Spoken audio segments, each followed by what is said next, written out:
Copy बोलेली छठिया माता, सुनाए कवन पूत, सुनाए कवन पूत। हमरा घाटे दुबिया उपजी गईले, मकरी बसेढ़ लेबे, मकरी बसेढ़ लेबे।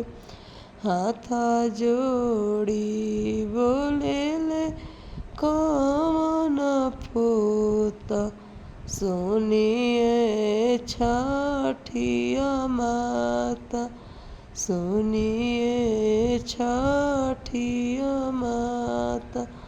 रौरा घाटे दुबिया छिलवाई देबो, मकरी उजाड़ी देबो, चंदन पड़ोरी देबो, दूधवे अर्घ देबो।